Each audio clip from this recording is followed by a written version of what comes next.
Qu'est-ce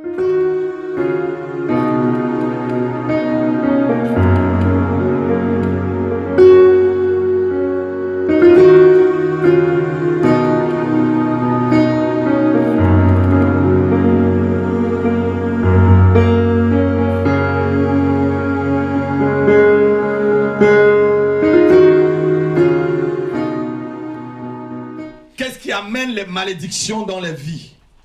Alléluia. Amen. Pourquoi un terrain peut être arrosé et l'autre terrain ne peut pas être arrosé? Pourquoi je dois travailler avec quelqu'un? Nous faisons le même travail. Pourquoi il doit être béni et que moi je ne suis pas béni? Pourquoi les enfants des autres seront premiers et que mes enfants ne seront que des caïds, des drogués, alors que les autres enfants gouvernent les nations, alors que les autres enfants sont parmi ceux qui commandent, alors que les autres enfants, même sans père, sont comme Obama, alors que les enfants des autres vont triomphant? Pourquoi les miens? Il y a un problème. Moi-même, je n'ai pas triomphé. Mes enfants n'ont pas triomphé. Mes parents n'avaient pas triomphé. Il y a un problème. Nous ne sommes pas une famille des gens qui ne triomphent pas. Cet après-midi, tu dis encore non. Non. Amen. Je dis encore non. Non. Dis encore non. Non. Dis encore Non. Non. Mais il faut qu'il écoute. Non. Non. La Bible dit c'est en confessant de la bouche qu'on parvient au salut. Amen. Ce n'est pas en disant ta prière dans ton cœur que le démon entend. Le démon entend ta voix. Amen. C'est pas en disant je dis dans mon cœur. Même quand Jésus dit d'aller se fermer dans une chambre, dans la chambre tu cries très fort. Amen. Alléluia. Amen. Amen. Amen. Dans la chambre il n'a pas dit de prier seulement dans le cœur. Dis à Satan, non. Non. Dis au péché, non. Non. Ni à l'échec, non. Non. Dis au divorce, non. Non. Dis au célibat, non. Non. Dis à la pauvreté, non. Non. Dis à la maladie, non. Non. Non, non. Alléluia. Amen. Ça, c'est le lien de la malédiction. On peut être malade, mais on doit guérir. Amen. Mais si tu es malade toute la vie, il y a un problème. On a vu une dame là hier où tout était courbé dans sa vie. Elle était courbée pendant 18 ans. Ça veut dire son avenir était courbé. Ses finances étaient courbées. Sa santé était courbée. Ses projets étaient courbés. Son mariage était courbé. Son travail était courbé. Parce qu'elle était sous une malédiction. Les autres avancent, mais toi tu es toujours derrière. Ou tu tournes en rond. Il y a certains, quand ils arrivent en France, ils ont un petit travail, ils ont un HLM, ils ont une petite voiture, ils sont arrivés au ciel. Ils sont arrêtés là. Non. Dieu dit que nous devons aller de gloire en gloire. Dieu dit que nous devons aller de victoire en Victoire. Les saisons ne se ressemblent pas.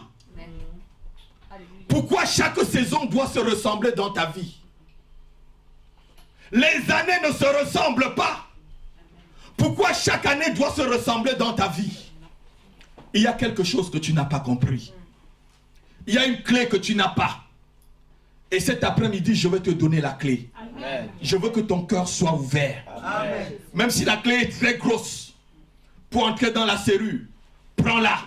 Alléluia. Amen. Même si la clé est difficile, prends-la. Amen. Amen. Amen. Nous savons que les saisons ne se ressemblent pas. Pourquoi en hiver, tu vas être toujours comme si tu étais en été? Et qu'en automne, tu es comme si tu étais au printemps? Non, les saisons ne se ressemblent pas. En hiver, il y a les fruits de l'hiver, non? Il y a les fruits qui ne poussent qu'en été. Il y a les fruits qui ne poussent qu'en automne. Mais pourquoi ces fruits ne doivent pas pousser aussi dans vos vies? Il ne faut pas que ta vie soit une vie, je devais dire, monotone. Oui, tu es comme si tu étais à une station, comme tu étais au poids mort. Pour ceux qui conduisent la voiture. Quand tu es au poids mort, la voiture au poids mort, tu accélères, tu vas accélérer jusqu'à ce que le tuyau d'échappement va même s'éclater. Mais la voiture ne va pas bouger.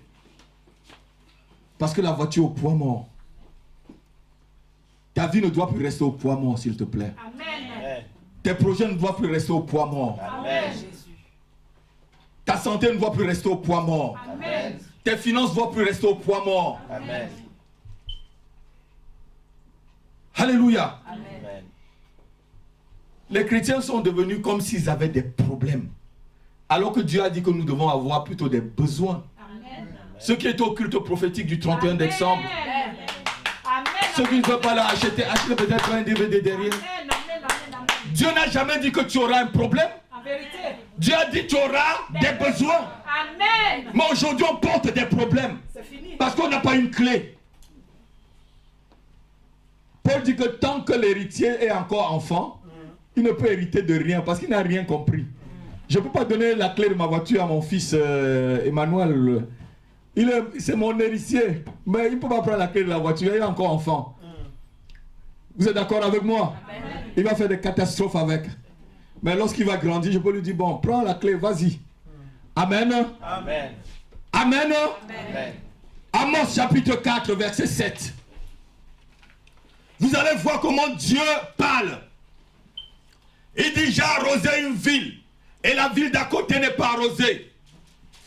J'ai arrosé un champ, le champ d'à côté n'est pas arrosé. J'ai arrosé un peuple, j'ai arrosé une famille et la famille d'à côté n'est pas arrosée. J'ai béni une famille et l'autre famille qui est à côté, il n'y avait rien. Parce que quoi? Il y avait une malédiction sur l'autre famille. Il y avait une malédiction sur l'autre ville. Dieu a fermé le ciel. Osée chapitre 4, à partir du verset 7. Amos chapitre 4 à partir du verset 7 jusqu'au verset 12. Et moi, je vous ai refusé la pluie lorsqu'il y avait encore 3 mois jusqu'à la moisson. J'ai fait pleuvoir sur une ville et je n'ai pas fait pleuvoir sur une autre ville. Un champ a reçu la pluie et un autre ne l'a pas reçu. C'est desséché. 2, 3 villes sont allées vers un autre pour boire de l'eau. Elles n'en ont point apaisé leur soif. Malgré cela, vous n'êtes pas toujours revenus à moi, dit l'Éternel. Dis, vous n'êtes pas toujours revenus à moi, dit l'Éternel. Vous n'êtes pas toujours revenu à moi, dit l'Éternel. Vous n'êtes pas toujours revenus à moi, dit l'Éternel. Vous n'êtes pas toujours revenu à moi, dit l'Éternel. On continue. Je vous ai frappé par la rouille, par la miel. Vos nombreux jardins, vos vignes, vos figuiers et vos olives ont été dévorés par les sauterelles. Malgré cela, on continue. Vous n'êtes pas toujours revenus à moi, dit l'Éternel. J'ai envoyé parmi vous la peste, comme en Égypte. J'ai tué les jeunes gens par l'épée et laissé prendre vos chevaux. J'ai fait monter à vos narines l'infection de votre camp. Mais malgré cela, vous n'êtes pas, dit l'Éternel. Je vous ai bouleversé comme Sodome et Gomorrhe que Dieu détruisit. Et vous avez été comme un tisson arraché de l'incendie. Malgré cela, vous n'êtes pas revenu à moi, dit l'Éternel. C'est pourquoi je traiterai de la même manière Israël. Et puisque je traiterai de la même manière, prépare-toi à la rencontre de ton Dieu. La première cause d'une malédiction, notez-le, c'est le fait de se détourner de Dieu. Lorsque le jour où tu commences à te détourner de Dieu, tu franchis la porte de la malédiction. Le jour où tu commences à fermer ton cœur à Dieu, le jour où tu entends la voix de Dieu et que tu fermes ton cœur, tu es en train de fermer ta vie, de fermer la pluie, d'empêcher qu'il pleuve sur ta vie, d'empêcher qu'il pleuve dans la vie de tes enfants, d'empêcher que le soleil brille sur toi et toute ta famille. Voilà Dieu qui dit plusieurs fois à Israël, j'ai fait ceci, j'ai fait cela, je vous ai même donné de la maladie, croyant que vous devez revenir à moi. Vous n'êtes pas toujours revenu à moi, dit l'Éternel. Donc la première cause, on va voir plusieurs causes. La première cause qui attire la malédiction dans une vie ou dans une famille, c'est lorsque cette famille se détourne de Dieu. Lorsque la famille se détourne de Dieu jusqu'à avoir d'autres dieux. Tout à l'heure, on va lire le livre de Deutéronome chapitre 28, à partir du verset 23 par là. Vous allez voir que Dieu frappe les gens de toutes les formes de délit. Il dit en plein midi, tu vas parler seul. Le ciel sera sur ta tête comme de l'airain et la terre sous tes pieds comme du fer. Vous savez, quand il y a le fer, ça veut dire que ta vie va devenir tellement difficile que même s'il pleut sur ta vie, même si tu as des richesses de ce monde, tu ne pourras pas jouir. Hey, quelqu'un ne me comprend pas. Ça veut dire que même lorsque ta terre sera arrosée, lorsque tu auras les billets de banque remplis dans ce temple, tu n'auras pas la paix, tu n'auras pas la joie, tu n'auras pas la santé, tu n'auras pas l'épanouissement. Parce que quoi? Dieu a fermé ce qui peut te rendre heureux. Dieu a fermé la porte à ce qui peut te rendre heureux. Donc, la première chose, ne pas résister à l'appel de Dieu dans ton cœur. Est-ce que quelqu'un a noté? C'est la première cause de la malédiction. Et vous savez, on croit que ce n'est qu'en Afrique qu'il y a beaucoup de la sorcellerie. Hein? Il y a beaucoup de sorcellerie chez les Blancs, ici. C'est ici même que j'ai vu plus de la sorcellerie, plus d'opposition qu'en Afrique. Vous êtes d'accord avec moi, non? On voit de la sorcellerie à la télévision tout le temps, non? Vous êtes d'accord avec moi? Pokémon, comment on appelle encore là?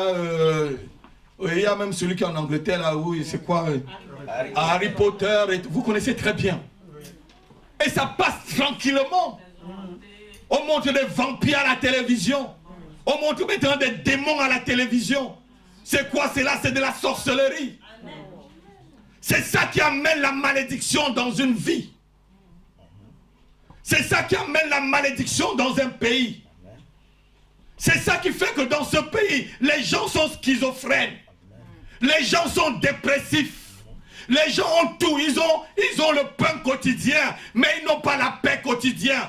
Ils ont le pain quotidien, mais ils n'ont pas le sommeil quotidien. Ils ont le pain quotidien, mais ils n'ont pas la santé quotidienne. Ils ont le pain quotidien, mais ils n'ont pas la vie quotidienne. Amen.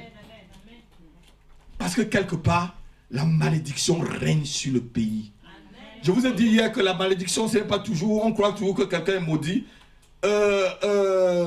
John Kennedy, il était président de la plus grande puissance du monde, non? Oui. Mais vous voyez que dans leur lignée, il y avait des malédictions. Mais il était président. Alléluia. Amen. La malédiction retire l'épanouissement. L'épanouissement que tu devais avoir, même dans la vie spirituelle. Il y a des gens ils sont chrétiens, on ne les a jamais parlé que la malédiction existe. Alors que la Bible de la Genèse à Apocalypse, ça parle de la malédiction. Comment cette dame qu'on a vue hier, elle était à la synagogue. Ça veut dire qu'elle était à l'église tous les jours. Amen. Amen. Les rabbins parlaient. Les grands docteurs comme les Nicodèmes prêchaient. Les prophètes prophétisaient. Mais elle était toujours courbée.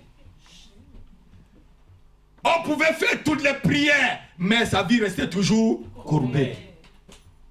Parce qu'il y avait une malédiction qui la liait. Tu peux être un chrétien, mais tu es lié par une malédiction. Parce que quoi? Tu n'as pas encore compris. La Bible dit que nous ne sommes plus condamnés lorsque nous sommes en Christ. C'est vrai, légalement parlant. Selon la loi, c'est vrai. Mais selon maintenant l'expérience, il y a ce qu'on appelle la loi de la vie chrétienne et l'expérience de la vie chrétienne. Légalement, c'est écrit. Mais il faut que ce qui est légal devienne réma dans ta vie. Aujourd'hui, quand tu comprends qu'il y a des malédictions et que Dieu va te montrer comment on brise cela, ça prend maintenant vie en toi. Amen. Pourquoi la Bible dit que celui qui vaincra, vous avez vu déjà dans l'Apocalypse, celui qui vaincra, je donnerai la livre de vie. Celui qui vaincra, je mettrai son nom dans... Celui qui vaincra, je les inscrirai. Parce que quoi? Il faut vaincre pour arriver à la bénédiction. Amen. Le pays de Canaan devait être conquéri, c'est ça, non? Même ta bénédiction, frère, tu dois le conquérir. Amen. Le pasteur qui vous dit que tout va tomber du ciel, c'est du mensonge. Il faut qu'il vous donne la clé. Amen. Et s'il ne vous donne pas la clé, c'est parce qu'ils n'en ont pas la clé. Il faut dire la vérité aux gens. Si un homme de Dieu ne te donne pas une clé, c'est parce que lui-même, il n'en a pas. Alléluia. Amen. Mais cet après-midi, nous aurons la clé, dont la première clé que tu dois prendre, c'est l'obéissance à Dieu. Amen. Alléluia, sois béni. C'est l'obéissance. Ne pas fermer son cœur à Dieu. Ne pas fermer son cœur à Dieu. Ne pas fermer son cœur à Dieu. Parce que lorsque tu fermes ton cœur à Dieu, Dieu détruit ta maison même jusqu'à la charpente, même jusqu'aux pierres qui étaient dans la maison. On va le lire. Zacharie chapitre 5, versets 1 à 4. Je levai de nouveau mes yeux. Je regardais et voici, il y avait un rouleau qui volait. Et il me dit, que vois-tu? Je répondis, je vois un rouleau qui vole. Il a 20 coudées de longueur et 10 coudées de largeur. Et il me dit, c'est la malédiction. Il me dit quoi? C'est la malédiction qui se répand sur tout le pays. La malédiction était bien mesurée. Une malédiction ne peut que être sur toi. Sur une famille. Il y avait 10 coudées, 20 coudées, donc bien dans un carré. Dans les carrés qui étaient à côté, il n'y avait pas de malédiction. Parce que Dieu voulait détruire ce pays, cette maison. On va continuer la lecture. Il dit, c'est la malédiction qui se répand sur tout le pays. Car selon elle, tout voleur sera chassé d'ici. Et selon elle, tout parjure sera chassé d'ici. Je la repens, dit l'Éternel des armées, afin qu'elle entre dans la maison du voleur. Et celle qui juge faussement en mon nom, afin qu'elle y établisse sa demeure et qu'elle la consume avec le bois et la pierre. Oh là là. Deuxième cause de la malédiction, le vol. On vient de lire là, non? Tu es dans la salle, tu voles à ton lieu de travail, tu es chrétien. Tu voles même tes amis. Tu prêtes de l'argent, tu ne rembourses pas. Tu as le jour que tu vas aller devant Dieu là, tu as dit quoi? Même si c'est un païen, il va dire que oh, la soeur là, elle a mon argent, le Seigneur, elle a mon argent. Le Seigneur va dire, bah, tu sais que je suis juste, non? Vas-y, va rembourser l'argent. Tu iras en enfer si tu ne rembourses pas cet argent. C'est pas pour rien que le créancier est venu prendre la femme de ce prophète et que Élisée était obligé de faire un miracle pour qu'elle puisse vendre, aller payer le créancier et se libérer. Parce qu'elle devait devenir esclave, elle et ses enfants. Parce que son mari, qui était aussi prophète, a fait une erreur. Je dis aux hommes de Dieu, J'ai travaillé dans une entreprise où l'homme de Dieu, qui avait la plus grande église de la ville, avait fait un crédit de meubles dans cette entreprise. Heureusement que mon patron fut converti par le Seigneur, parce que au fur et à mesure, je le damais, il voyait le miracle qui se passait dans son entreprise. Il a annulé la dette de cet homme de Dieu.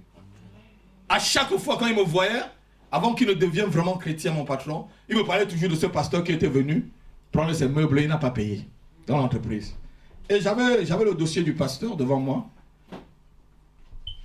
Et j'ai même envoyé un de ces... C'est un pasteur qui était vraiment papillon, quoi. Tu le voyais un jour, comme il avait la grande église avec d'autres pasteurs sous lui, il voyageait partout le temps. Je m'ai envoyé ses collaborateurs, lui dit qu'il a eu un crédit, qu'il faut qu'il passe me voir, il n'était jamais passé. Mais mon patron a annulé la dette. Méfie-toi quand tu es un voleur. Tu as volé le mari de quelqu'un. Tu as volé la femme de quelqu'un. Tu as volé les habits. Tu as volé la nourriture. Tu as mis la malédiction sur ta vie. Le vol. Voleur. Voleur. Voleur. Quand tu voles là, Dieu te voit. Ah, vous avez dit que le pasteur à pied est dur. Hein? C'est les clés que je vous donne. Tu prends ton lieu de travail, tu crois que Dieu ne te voit pas. Tu regardes. Les yeux de Dieu voient. Amen. Alléluia. Amen. Les yeux de Dieu voient partout. Amen. Il y a certains qui commettent le péché, ils croient qu'ils sont trop cachés. Ils disent, quittons dans cette ville-là, allons commettre l'impudicité dans l'autre ville, comme si Dieu n'était pas là-bas. Dieu voit tout. Amen. Voleur. Voleur. Alléluia. Amen. Dieu dit que la malédiction va rentrer dans la vie de ceux qui volent. Ceux qui volent Dieu, tu voles aussi Dieu. Tu voles dans les offrandes, tu voles dans les dîmes. Voleur. Tu dis, quand arrive le moment de donner ta dîme, tu dis, Seigneur, tu sais que j'ai pas encore payé la lumière. Hein? Tu sais que, Seigneur, en Afrique, on m'a dit que tel est malade. Je vais envoyer. Voleur. Donne d'abord ce qui appartient à Dieu. C'est Dieu qui guérit. Amen. Tu as envoyé l'argent combien de fois en Afrique, il n'est pas guéri. Alors que peut-être en priant, il doit guérir. Amen. Voleur. Voler dans les offrandes de Dieu, ça amène la malédiction. On va le voir tout à l'heure. Vous me volez, dit Dieu.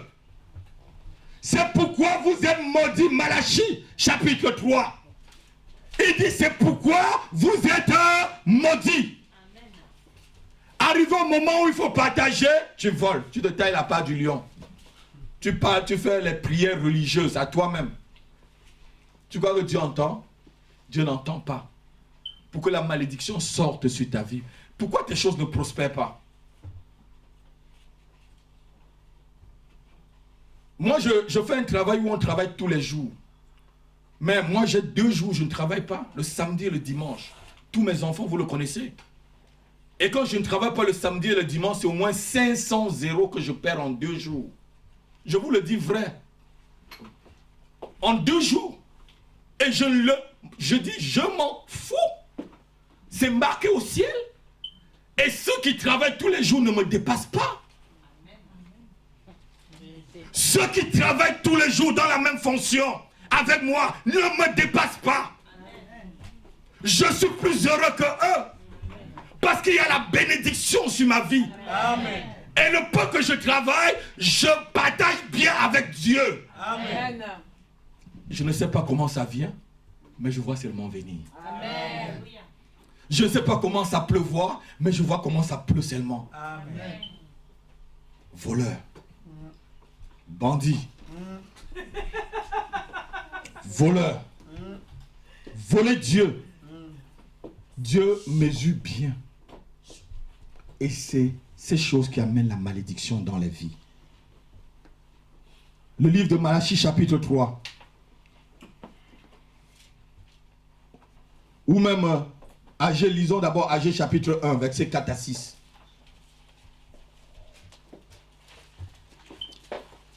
Était-ce le temps pour vous d'habiter vos maisons lambrisées quand cette maison est détruite, ainsi parle maintenant l'Éternel des armées. Considérez attentivement vos voies. Vous semez beaucoup et vous récoltez peu.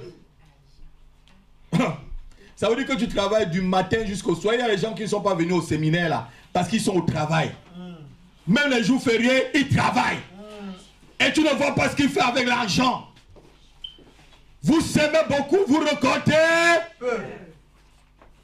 Vous mangez et vous n'êtes pas rassasié.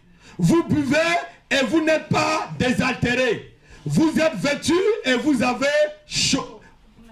Vous n'avez pas chaud, pardon. Le salaire de celui qui a gage tombe dans un sac. Ainsi parle l'Éternel des armées. Considérez attentivement vos voies. Montez sur la montagne, apportez du bois et bâtissez la maison. J'en aurai la joie et je serai glorifié, dit l'Éternel des armées. Vous comptiez sur beaucoup et voici vous avez peu. Vous l'avez rentré chez vous, mais j'ai soufflé dessus. Pourquoi, dit l'Éternel des armées? À cause de ma maison qui est détruite, tandis que vous vous empressez chacun pour sa maison. C'est pourquoi les cieux vous ont refusé quoi? Et la terre a refusé. J'ai appelé la sécheresse sur tout le pays et sur toutes les montagnes, sur le blé, sur le mou, sur l'huile et sur ce que la terre peut rapporter, sur les hommes et sur les bêtes et sur tout le travail des mains. Voilà les gens qui ne s'occupaient même pas de la maison de Dieu. Ils ne s'occupaient pas de Dieu. Dieu dit il a frappé les gens qui courent. C'était pour vous expliquer tout à l'heure par rapport à mon travail. C'est Dieu qui donne, frère. Il dit que lorsqu'on dort là, il nous bénit. Vous avez lu ça dans le livre de Proverbes, non? Mais tu dis Amen, et pourquoi ça ne se manifeste pas dans ta vie? Parce que tu n'as pas la clé, la cupidité dans le cœur. La cupidité, c'est aussi un signe de malédiction. Et la Bible dit que ceux qui ont l'amour de l'argent sont possédés. Vous le lisez dans le livre de Timothée, c'est pas moi qui l'ai écrit. L'amour de l'argent, c'est la racine de tous les maux. Et ceux qui en sont possédés. Ça veut dire que si tu as l'amour de l'argent, viens à la délivrance. Pas tu es un voleur. Voleur. Alléluia. Amen. La malédiction d'Agé a détruit toutes les suffisances du pays. Tout ce qu'on pouvait avoir, c'est le manque de tout. C'est une espérance qui n'est pas atteinte. Souvent la malédiction, c'est que tu espères à quelque chose, tu n'arrives jamais. Tu n'arrives jamais à ton espérance. Tu cours, jusqu'à ce que tu vois déjà le bout du tunnel sortant. Tu vois encore un autre tunnel qu'on creuse devant toi. Tu vois encore le petit soleil là-bas, tu cours. Vous n'avez jamais vu ça? Dans vos rêves, vous voyez souvent ce genre de choses. Vous ne sortez jamais du tunnel. Dans vos rêves, vous voyez des lions qui vous poursuivent, des chats qui vous poursuivent, des serpents qui vous engloutissent. C'est le signe aussi de la malédiction. Alléluia. Tu devais être un vainqueur. La Bible a dit que nous sommes des vainqueurs. Tu es un vainqueur. Amen. Et celui qui est vainqueur n'est plus vaincu. Amen. Vous êtes d'accord avec moi? Amen. Si tu es vaincu, c'est qu'il y a un problème. Vous savez, on peut être sauvé, mais on est lié. Touchez le frère là. On peut être sauvé, mais on est lié, frère. Je dis, hein, on va s'arrêter un instant. On va faire des choses vraiment très clairement. Lazare était sauvé. Oui. Lazare était sorti du tombeau. Oui. Mais il était comment? Lié. Et qu'est-ce que Jésus a dit? Déliez-le. Si on ne le déliait pas, il devait rester comme ça, mais il était quand même sauvé. Amen. Il respirait le même oxygène que toi, non? Mais il restait encore lié. Il y a des chrétiens qui sont, ouais, tu es sauvé, tu as vraiment le salut. Mais le salut, c'est l'épanouissement. Le mot salut veut dire épanouissement. Le mot salut, ce n'est pas la vie éternelle. Si c'était la vie éternelle, le jour où tu es sauvé, tu vas directement au ciel et puis le Seigneur te prend. C'est l'épanouissement sur la terre. C'est de jouir des choses que Dieu nous a données sur cette terre. C'est de jouir de cela correctement. Mais il y a un ennemi à qui Adam et Ève a donné la clé. Ou c'est toi qui dois aller prendre ta part de clé pour ouvrir ta porte, frère. Si tu ne prends pas la clé, il va le garder dans ce trousseau. Oui. Il faut combattre ces malédictions. Il faut combattre ces oppositions pour arriver à la victoire. La Bible dit celui qui vaincra. Pas que celui, on ne peut pas vaincre sans combat. On ne peut pas vaincre sans guerre. Le jour où Israël devait entrer, où Josué a amené le peuple. Mais qu'est-ce que Josué a fait? Il a pris son temps. Il est parti Korobaché, Koroboché, Karaba. Fais Korobaché, les démons n'ont pas peur de Korobaché. Fais Korobaché, mais marche vraiment vrai et lève-toi. Va dans le monde. Bouscule les portes, on va t'ouvrir. Frappe, les gens vont ouvrir. Cherche, tu vas trouver. Investis, fais des risques. Fais des projets. Et si ça ne marche pas, viens voir le pasteur rapide. Il y a des prières que je fais. Même si c'est n'importe quelle entreprise, on va t'ouvrir la porte. Ma fille est témoin. Amen. Même si c'est n'importe quelle entreprise, où je coule l'entreprise, où je la coule. Vous savez, cette porte-là, ça mène directement à la crèche qui est ici derrière. Et lorsque ma femme a accouché, on m'a dit que je n'avais pas de place à la crèche, que mes deux enfants, celui qui joue au piano là, Samuel et Emmanuel, n'avaient pas de place à la crèche. Je suis passé devant la crèche là. Elle m'a dit, mais tu es fou quoi. J'ai mis ma main sur la porte de la crèche. J'ai dit, si mes fils n'entrent pas dans cette crèche, qui est le feu dans la crèche, qu'on brûle cette crèche et qu'aucun enfant soit dans la crèche, si je ne suis pas serviteur de Dieu, si je ne marche pas honnêtement, c'était là. La crèche est là derrière. C'est monsieur le maire de la ville qui a pris son stylo. D'ailleurs, on me disait que j'étais 17e, c'était 17e dans la liste, hein, et qu'on n'avait pas, qu'il fallait qu'on cherche une nounou et tout. J'ai dit, mais chercher une nounou, alors que les enfants des autres sont dans la crèche. J'ai dit que la crèche se brûle rapidement avant de la rentrée scolaire. Je vais rester chez moi, je vais jouer là.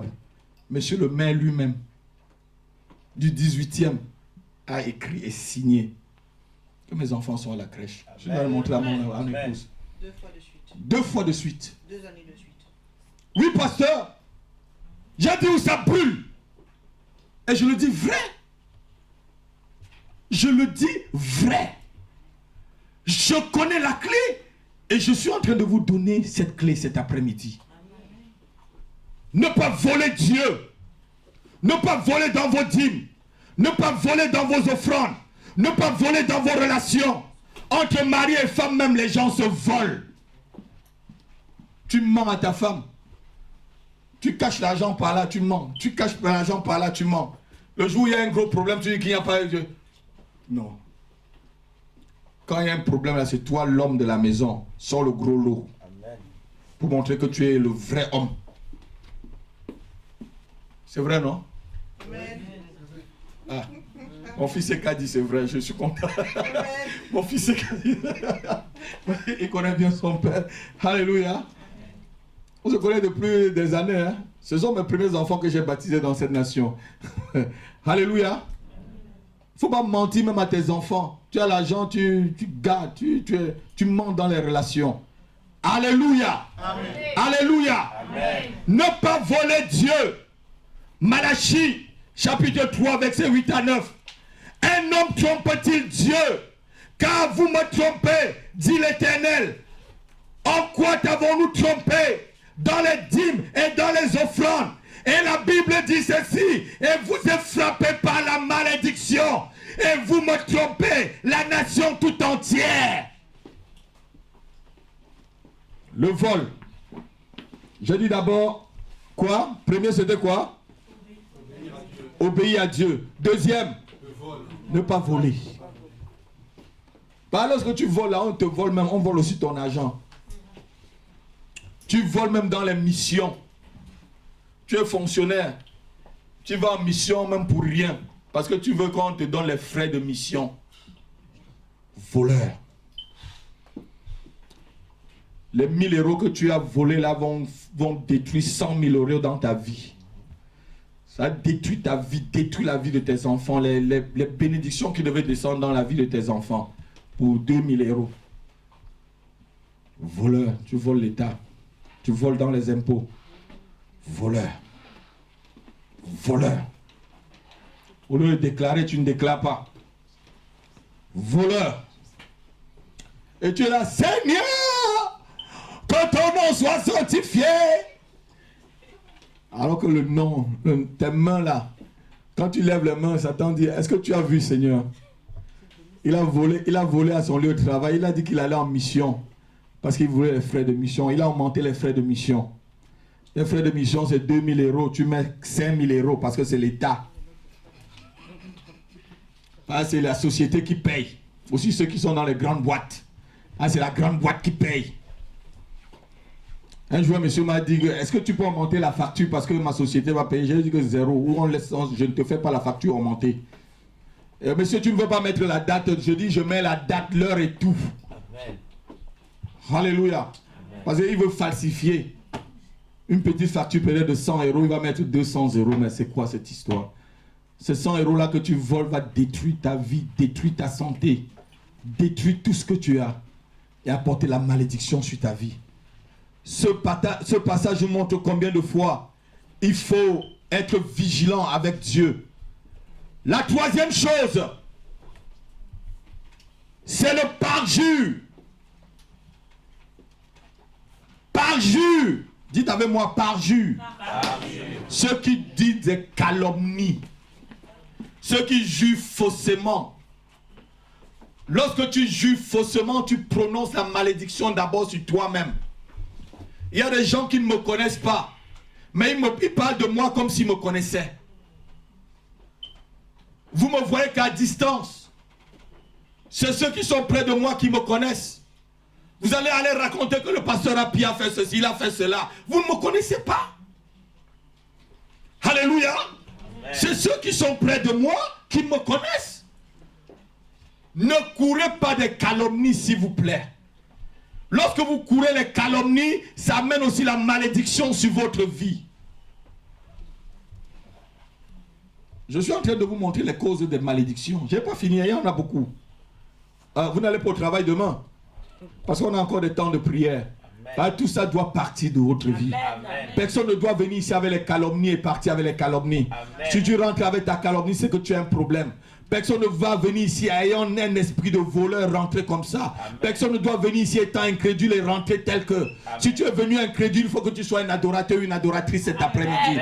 Pour que la bénédiction entre dans ta propre Amen. Vie. Alléluia. Amen.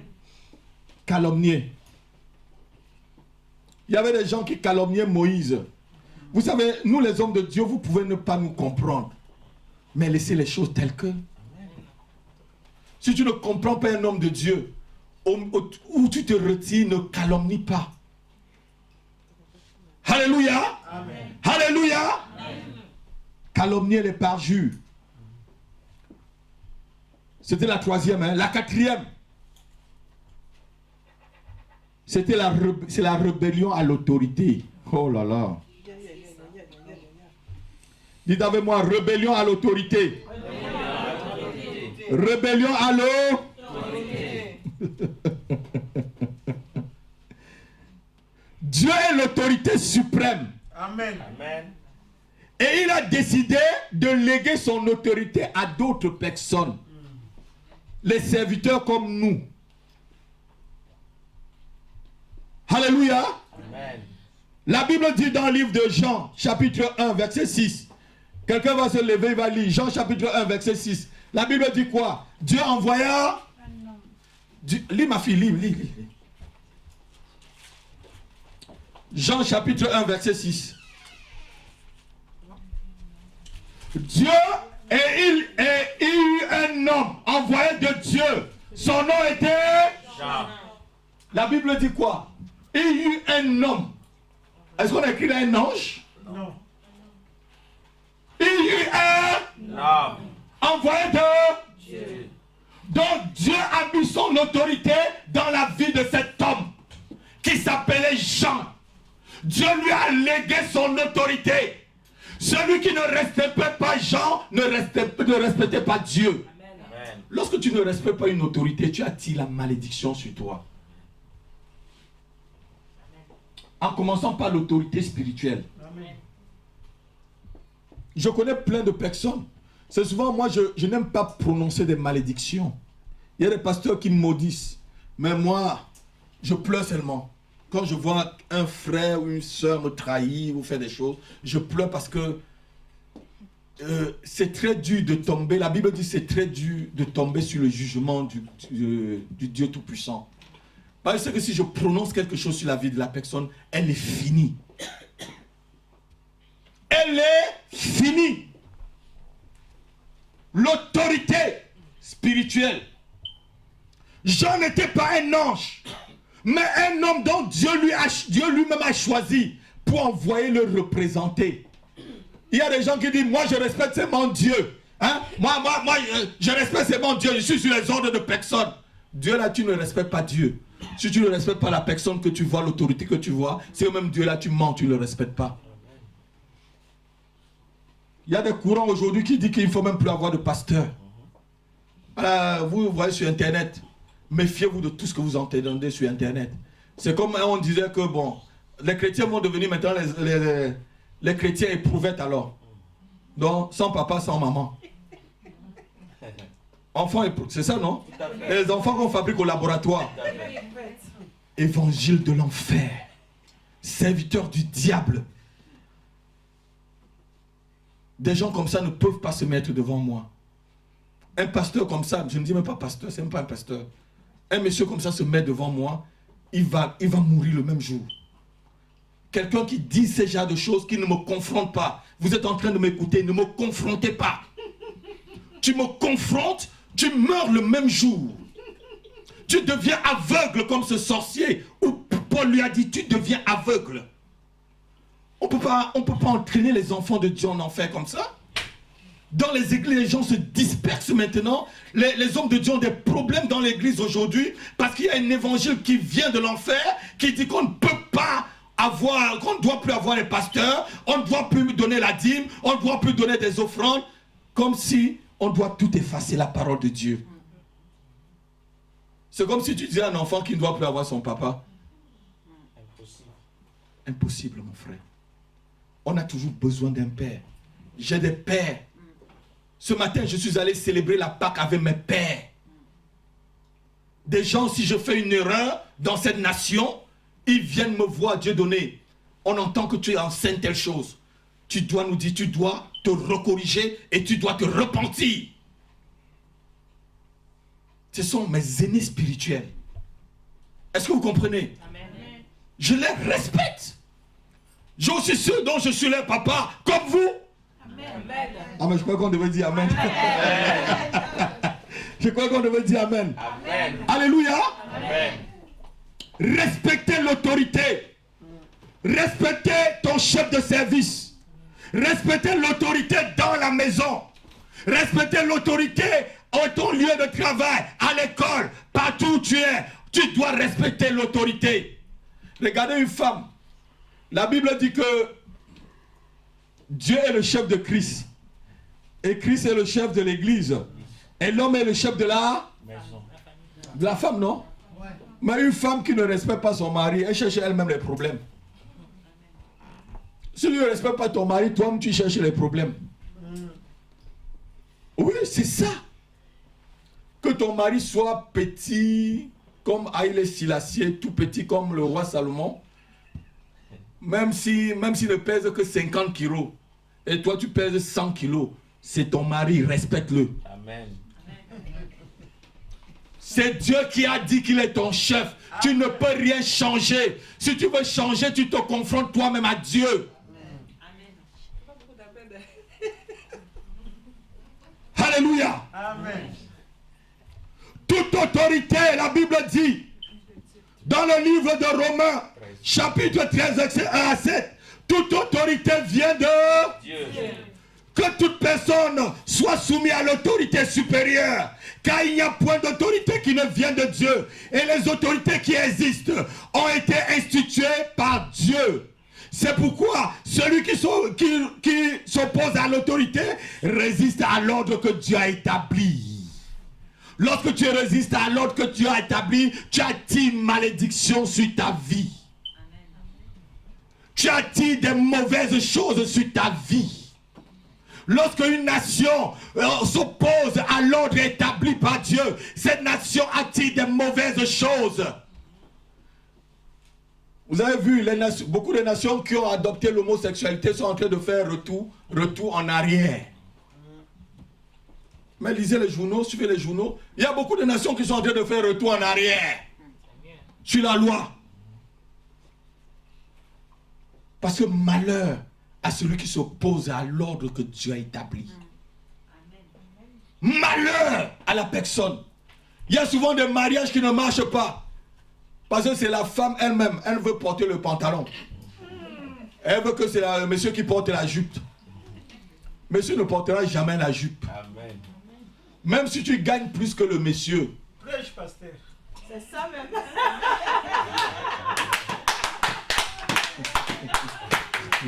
Alléluia. Alléluia. Amen. Lorsqu'on a commencé le culte dans cette salle, on n'était pas nombreux. Et il y a un couple là, le banquier, la femme travaille dans une grosse banque. Et le frère travaille à l'hôtel, hein, quelque chose comme ça. La femme doit gagner au moins 15 000 euros par mois. Et le frère doit gagner 1500 euros. C'était vraiment la bagarre. La vraie bagarre. Mon épouse et moi, on a exhorté la sœur de se mettre vraiment à sa place. Et on a fêté la dame en Afrique, dans une grosse banque, à la BEAC. Vous connaissez la BEAC, c'est là où on fabrique l'argent en Afrique centrale. C'est là où elle travaille. Je suis allé au février de l'année dernière, elle m'a bien reçu. C'est ma fille, elle m'a bien reçu. Je crois qu'elle est en train de me voir. Et c'était vraiment la discorde. Je l'ai exhorté de rester à sa place de femme. Elle est restée à sa place de femme. Aujourd'hui, ils sont heureux. Amen. Le frère dit, mais pasteur, qu'est-ce que je fais ici? J'ai dit, démission à ton travail, suis ta femme là-bas au Cameroun. Amen.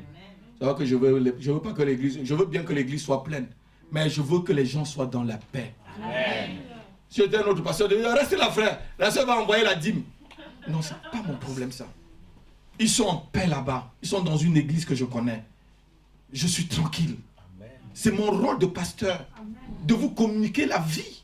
Amen. Je pouvais le laisser là, mais il nous servait bien ici. Il me servait bien. Il m'était très utile, le frère. Mais il était plus utile à sa femme. Amen. Et à ses enfants. Amen. Alléluia. Amen. La rébellion. La rébellion. La rébellion. À vos maris. La rébellion aux hommes de Dieu. J'ai vu des familles. Je connais un frère où il a fait pleurer un homme de Dieu. Et sa vie est comme ça.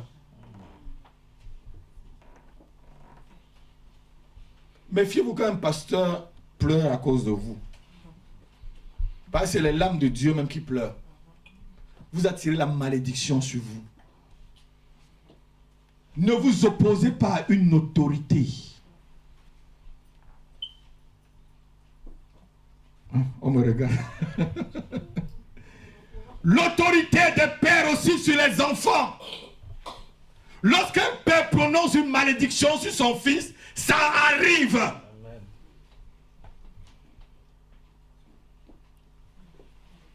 Pourquoi souvent, tout ce qu'on a en Afrique, les Blancs viennent chercher? Sauf ma part. Parce que les Blancs ne peuvent plus chercher ma part. Ma part reste pour moi-même et ma famille. Et ceux qui vont me suivre, ils vous auront la même onction.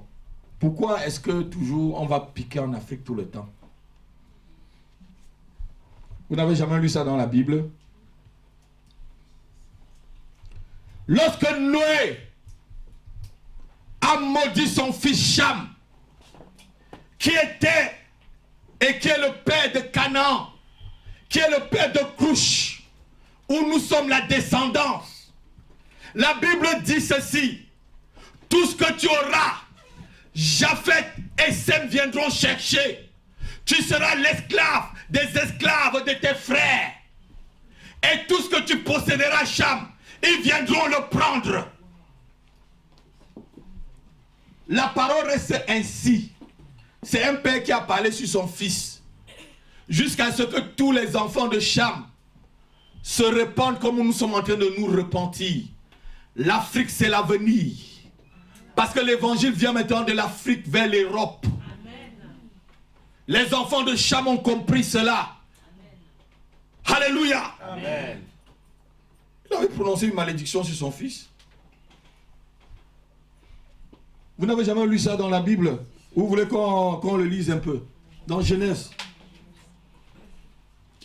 Il dit: tout ce que tu auras, Japheth et Sem viendront chercher.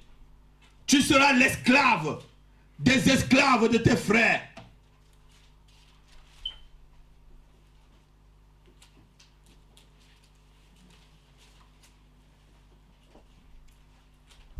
Je vais le trouver, je vais le lire rapidement. Maudit soit Canaan, qui soit l'esclave. Genèse chapitre 9, pardon. On va lire d'abord à partir du verset 23. Voilà, lisons à partir du verset 23 jusqu'à 27 par là.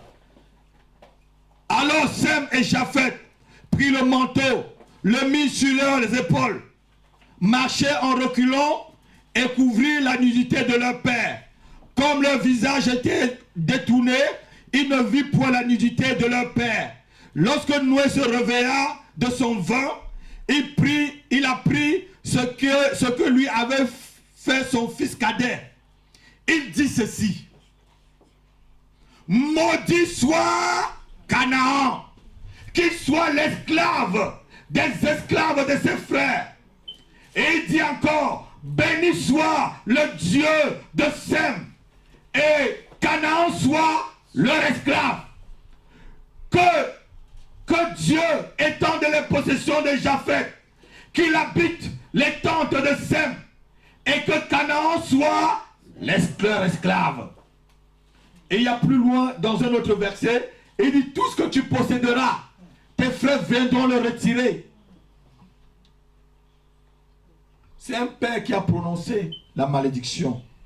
Parce que le respect de l'autorité, il a vu la nudité de son père, au lieu de couvrir, il s'est mis à se moquer de son père. Dieu n'a pas retiré cela parce que son père était sourd. Son père était vraiment... Il avait vraiment soulevé le coude. Alléluia. Amen. Mais lorsqu'il s'est levé, il est sorti de son vin, il a prononcé une malédiction, ça a marché. Il y a les malédictions que c'est vos parents qui ont prononcées sur vos vies. Il y a les malédictions que c'est ta mère qui a prononcées. Il y a les malédictions que c'est ton père qui a prononcées. Il y a les malédictions que c'est ton oncle qui a prononcées. Il y a les malédictions que c'est les gens de ta famille qui ont prononcées. C'est ta cousine qui a prononcé. C'est ta tante qui a prononcé et qui sévit encore sur ta vie. Mais cet après-midi, nous allons les renverser. Amen. Oh non, personne n'a dit amen. Je dis cet après-midi, nous allons les renverser.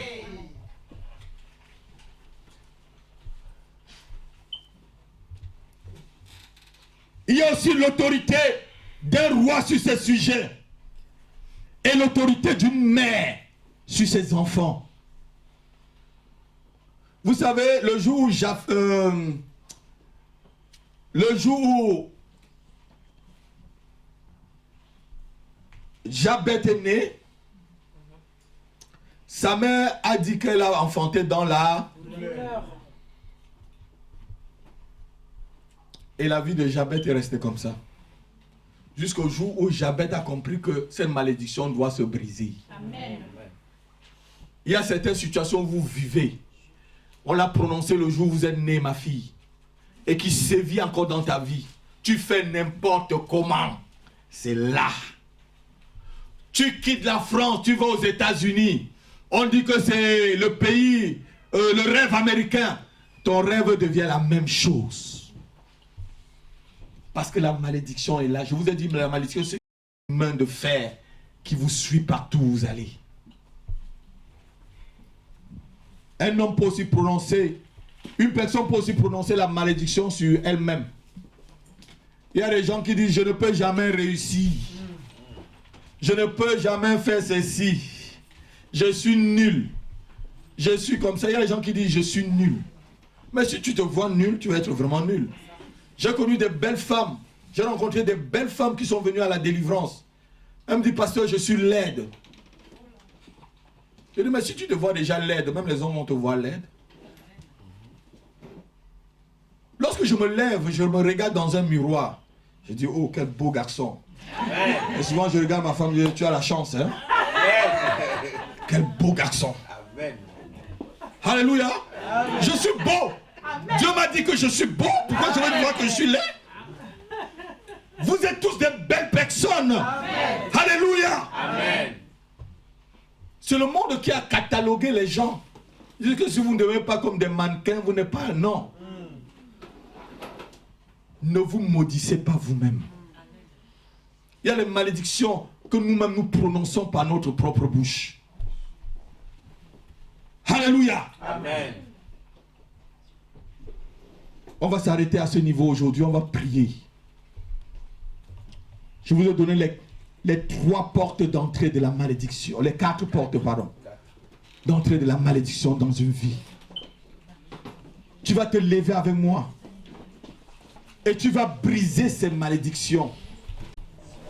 Si tu as un cœur incrédule, commence à te repentir, s'il te plaît, lève-toi.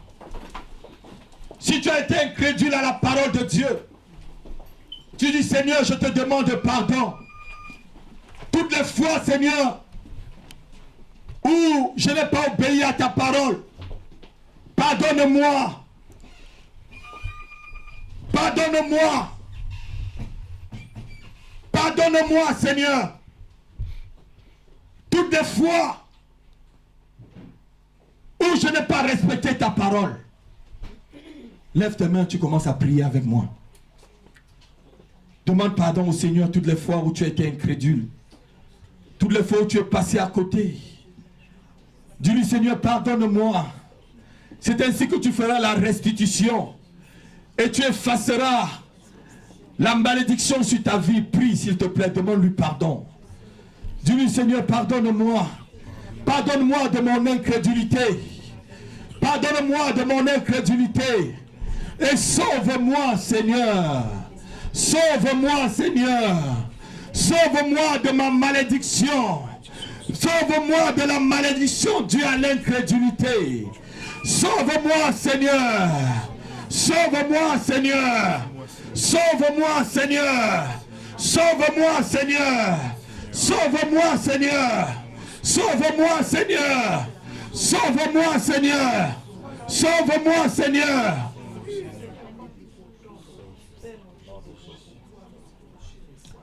Dites au nom de Jésus. Au nom de Jésus. Je brise toute forme d'incrédulité dans mon cœur. Au nom de Jésus. Je brise toute forme d'incrédulité dans mes entreprises. Je brise toute forme d'incrédulité dans mes projets. Au nom de Jésus-Christ. Au nom de Jésus-Christ. Je refuse l'incrédulité. Je refuse le doute. Je refuse le manque de confiance en Dieu. Au nom de Jésus, je sors de la malédiction. Je sors de la malédiction due à l'incrédulité.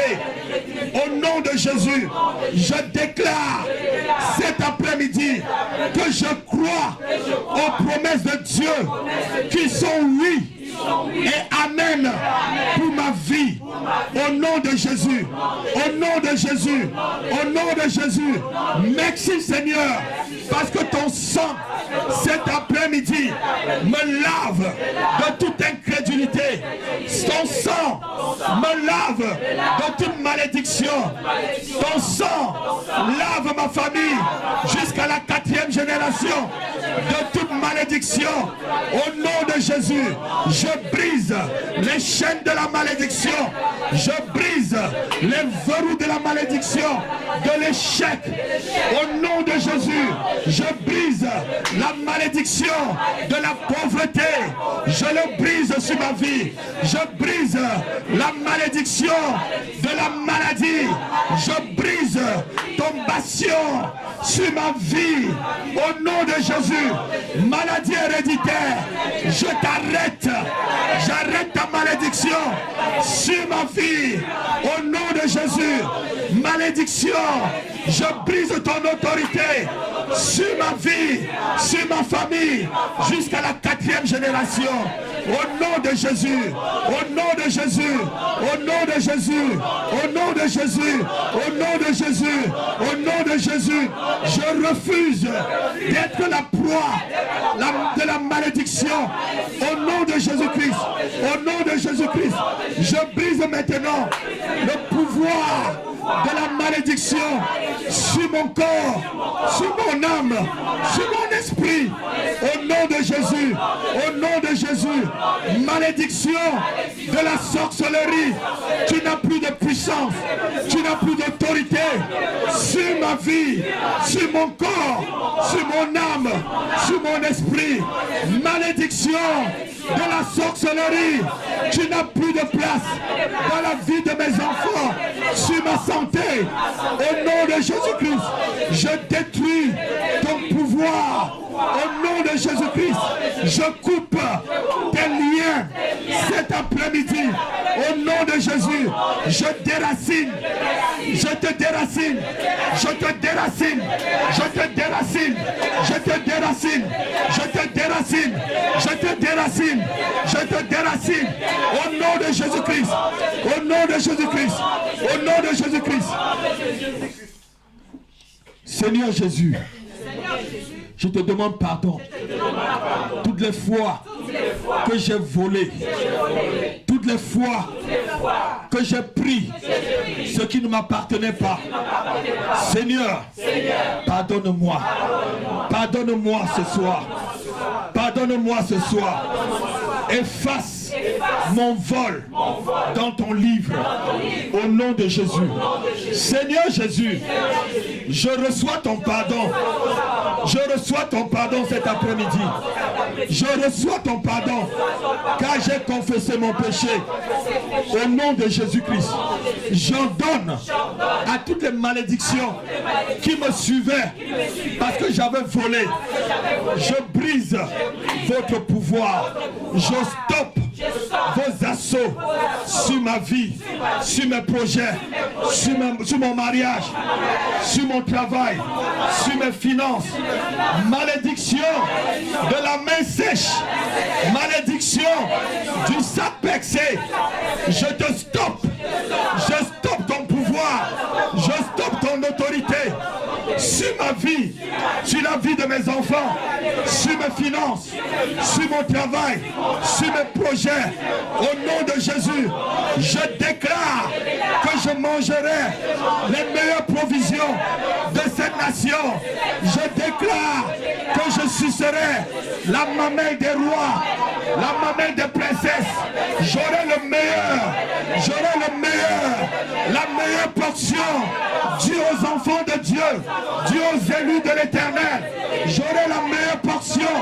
Au nom de Jésus, je déclare que tout ce que la malédiction avait tué dans ma vie puisse ressusciter. J'ordonne à mon élévation de ressusciter. J'ordonne à ma santé, ressuscite. J'ordonne à mes finances, ressuscite. J'ordonne à mon mariage, ressuscite. J'ordonne à mes entrailles, sois fécond. Au nom de Jésus, je ressuscite mes enfants, je ressuscite mes projets, je ressuscite tout ce qui était mort en moi. Au nom de Jésus, tout ce qui était anormal dans ma vie devient normal. Je déclare que tout ce qui était anormal, dû à la malédiction, devient normal, devient normal, devient normal, devient normal, devient normal. Au nom de Jésus, au nom de Jésus, au nom de Jésus, je déclare que je serai la tête et non la queue. Je déclare que je serai la tête et non la queue. Je serai le premier et non le dernier. Je déclare que j'ai du succès. Je déclare que j'ai le triomphe. Je déclare que je triomphe en Jésus-Christ. Au nom de Jésus, je triomphe sur les malédictions qui me poursuivaient. Je triomphe. Je les écrase. Je les écrase. Je les écrase. Je les écrase. Je les écrase. Je les écrase. Je les écrase. Je les écrase. Je les écrase. Je les écrase. Au nom de Jésus. Merci Seigneur. Parce que maintenant, tu déverses dans ma vie ta bénédiction en abondance. En abondance. Seigneur, merci. Parce que le ciel qui était fermé sur ma tête est ouverte maintenant. Au nom de Jésus. Tu m'envoies, Seigneur, la pluie de l'arrière et de la première saison. Merci Seigneur, parce que mon avenir est meilleur que ce que je vis aujourd'hui. Demain Seigneur est un grand jour. Demain Seigneur, c'est le jour où le soleil se lève sur ma vie. Le soleil de la bénédiction se lève sur ma famille, se lève sur mes enfants, se lève sur mes projets, se lève sur mes finances. Au nom de Jésus, au nom de Jésus, au nom de Jésus, je refuse toutes les malédictions que j'ai prononcées sur ma propre vie. Je les revoque, je les revoque, je les revoque. Malédiction de l'échec, je te revoque. Malédiction du célibat, je te revoque. Malédiction du divorce, je te revoque. Malédiction de maladie, je te revoque. Malédiction de la pauvreté, je te revoque. Malédiction de la honte, je te revoque. Malédiction de l'opprobre, je te revoque. Je vous revoque, je vous revoque, je vous revoque. Au nom de Jésus, au nom de Jésus, au nom de Jésus, au nom de Jésus, je déclare que je suis béni. Je déclare que tout ce que je touche est béni. Au nom de Jésus. Seigneur Jésus, je te demande pardon toutes les fois où j'ai sémé la calomnie. Seigneur, pardonne-moi. J'ai attiré la malédiction sur moi. Seigneur, j'ai dit des faussetés. De la bouche qui te bénit, Seigneur. J'ai dit des mensonges. J'ai dit des calomnies. Pardonne-moi. Lave-moi par ton sang. Lave-moi par ton sang, Seigneur. Lave ma vie par ton sang. Efface le péché de ma vie, Seigneur. Au nom de Jésus, je refuse maintenant les malédictions qui résistaient dans ma vie à cause des faussetés que j'ai dit. Je les refuse et je les revoque. Je les chasse de ma vie. Malédiction, toi qui résistais à cause du mensonge que j'ai dit, je brise ton lien. Je brise ton lien jusqu'à la 4e génération. Je brise ton lien sur mes affaires. Je brise ton lien sur mes finances. Je brise ton lien sur ma santé. Je brise ton lien sur mes finances, sur mon travail. Je brise ton lien sur ma famille. Je brise ton lien sur mes enfants. Je brise ton lien sur mon couple. Je brise ton lien sur mon ministère. Dans le nom de Jésus. Dans le nom de Jésus. Dans le nom de Jésus. Merci Seigneur. Parce que ton sang me lave de tout mensonge. De tout mensonge. Et maintenant, j'entre dans la vérité. Je marche sur le chemin de la vérité. Merci Seigneur. Parce que je m'inscris à l'école de ta vérité. Au nom de Jésus. Au nom de Jésus. Au nom de Jésus. Au nom de Jésus. Au nom de Jésus. Seigneur Jésus, je te demande pardon. Toutefois où j'ai été rebelle. J'ai été rebelle à mes parents. J'ai été rebelle à mon mari. J'ai été rebelle à mon pasteur. J'ai été rebelle à mon patron. J'ai été rebelle aux autorités. Seigneur, pardonne-moi. Seigneur, pardonne-moi. Je me suis opposé aux autorités que tu as établies. Seigneur, pardonne-moi. Seigneur, pardonne-moi. Seigneur, pardonne-moi. Lave-moi de ce péché, Seigneur. Au nom de Jésus. Et j'ordonne aux malédictions qui me suivaient à cause de la rébellion de me libérer. Libérez-moi. Libérez-moi. Libérez mon corps. Libérez mon âme. Libérez mon esprit. Libérez ma famille. Libérez mes finances. Libérez mon corps. Libérez ma santé. Malédiction due à la rébellion. Je brise ton pouvoir sur ma vie. Au nom de Jésus, je déclare que tu n'as plus de pouvoir sur ma vie. Au nom de Jésus. Au nom de Jésus. Au nom de Jésus. Au nom de Jésus. Au nom de Jésus. Malédiction de la rébellion qui sévissait dans mon ministère. Je te chasse. Je te chasse. Je te révoque. Je te maudis. Et je te refuse. Au nom de Jésus, je déclare cet après-midi que ma vie prospère. Que mon couple prospère.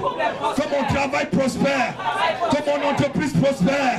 Que mon ministère prospère. Au nom de Jésus. Au nom de Jésus. Amen. Amen. Acclame très fort le Seigneur.